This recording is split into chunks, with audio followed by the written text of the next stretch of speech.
За ингээд энэ удаагийн хүүхдүүдийн манай улсын гинтээ одоо энд одоо нэг үе 10 сарын 28-наас 11 сарын 1-ний хооронд бие даалтын додоо нэг явж байгаа тийм ээ. За энэ бие даалтын додоо нэг бол хүүхдүүд маань одоо өнгөрсөн хичээлийг батлах за мөн одоо сэргээ хүүдээс одоо ийм додоо нэг байгаа. 2024-өөс 2025 оны хичээлийн жилийн нэг онцлог үйл явдал бол бие даалтын 7 хоног зохион байгуулагдаж байгаагаараа онцлог юм аа.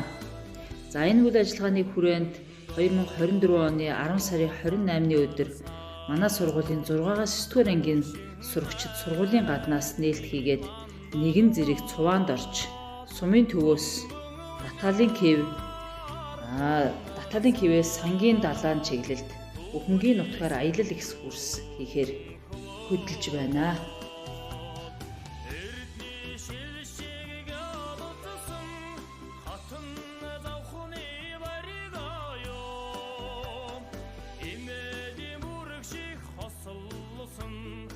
Бид бүхэн аялын явцдаа хэсэг бүхэнтэй таарсан явдал бол аялыг сонирхолтой болгож байлаа. Аргагүй л нэг Өхөнгийн нутагтаа ийм нутгаар аялахгүй байхын аргагүй. Байгалийн бүхэн дуртай газрыг экскурсын ажил амжилттай явуулж бид бүхэн яг энэ үндсэн цэг дээрээ ирсэн байна. За манай суманд бол түүх соёлын үд хөд дурсгал газар 14 жилийн 14 жилийн 470 дурсгал гадны ёсоор дэвшиж хадгалагдсан байдаг юм аа. Эндээ одоо хамгаалсан давагдсан байдаг. Тэрний нэг нь бол 8 дугаар листтэй Захын сумын сангийн далайн хотгор буюу чимэг болороо Таталын кивийн энэ яварлах газар орших палимтлагийн олдуулт газар гэж яг энэ бидний зогсож байгаа энэ газрыг хэлж байгаамаа. За энэ палимтлагийн олдуулт газар хэдэн оноос яаж энэ илэрсэн бэ гэхээр 1980-ад онд бол судлагдаж энийг бол илрүүлсэн гэж үзсэн. За дээр нь бол 2008 онд Монгол Улсын засгийн газрын 175 дугаар тогтоолоор энийг бол Улс аймгийн хамгаалтанд авсан ийм газар байгаамаа. За энэ газрыг бол 2014 онд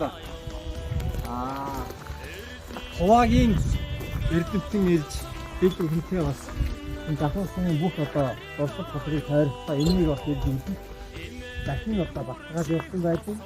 За дараагийн нэг тооллого бол 2022 онд үйл хөдлөх дурсгалын улсын тооллого явуулсан. Намын сумын эсрэгээр одоо чинь байгуулагдаж Монголын үндэсний өвийн төвийн мэрэгчлийн Улс аймгийн музейн эрдмийг улсын тооллого дэш хүрэн баталгаажуулдаг байна гэж үзсэн. Энийг бол яг энэ дэвтрийн багцаа энэ баталгааж яг энэ хол зүйл нь бол энэ үзсэн байдаг юм аа. Иймэрхүү зэрэг Монгол Улсын засгийн газрын тогтоолцоо Улс аймгийн засгийн даргын захирамжаар хамгаалтанд авсан. За мөн Захын сумын засгийн даргын захирамжаар 2022 оны 10 сарын 5-ны өдрийн дороо 100 дугаар захирамжаар сумын хамгаалтанд авагдсан ийм одоо түүх соёлын дурсгал газар буюу Таталын олдуулт газар бол яг энэ бидний зөвлөж байгаа энэ юм аа. За энэ Таталын олдуулт юу байсан бэ гэхээр эртээр үед бол нэг тэмээ шүлгэн дээр гардаг шиг алтан заалтаа цуг үчилдэг тийм ээ. 10,000 жилийн илээсэн айлхан хоёртой илээсэн 5,000 жилийн илээсэн билэгчтэн ийм одоо он тоолол энэ бол энэ алтан заан яг энэ яварлаг энэ Таталын кив буюу энэ Таталын кивийн яварлаг бол энэ алтан зааны уг мөр илэрсэн байна. За тэгээд эндээс бол одоо 80-аад онд тогтогдож тэр одоо тэр яс нэг нь бол олдож Монголын геолог буюу одоо тэр палеонтологийн газар соёлын өвийн төвд албан ёсоор бүр ийм газар бид бүхэн засаж байна. Хүүхдүүд маань палеонтологийн олдуур олдсон дурсгал газрыг сонирхож олдуур олох хүсэлтэд хөтлөгдөн гэрэл хайгуул хийж зарим нь бүр олдуур оллоо гэж хөөрч байгаа нь түүхийн сүүхийг судлах сонирхол төрүүлсэн үйл явдал болж байгаагаараа ихээхэн ач холбогдолтой юм аа.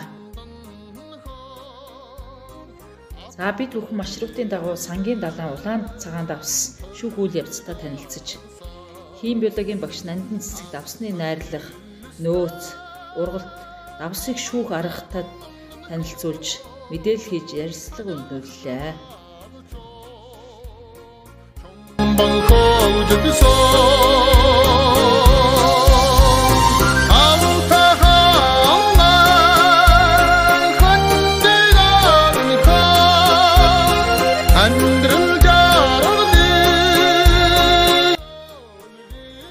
За бид мөн улаан номонд орсон эмийн ургамал болох говийн улаан гоёог үзэж хөгжилтэй ярилцлага өмнөөснөр нэгэн өдрийн аялал экскурс маань инхүү өндөрлөө.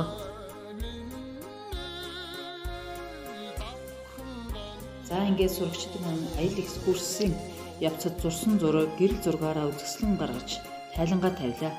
Бид бүхний зохион байгуулсан үйл ажиллагаа нь сурагчдын хүсэл сонирхолд нийцсэн үр дүнтэй үйл ажиллагаа болсныг сурагчдын сэтгэлээс сонсоход таатай байлаа.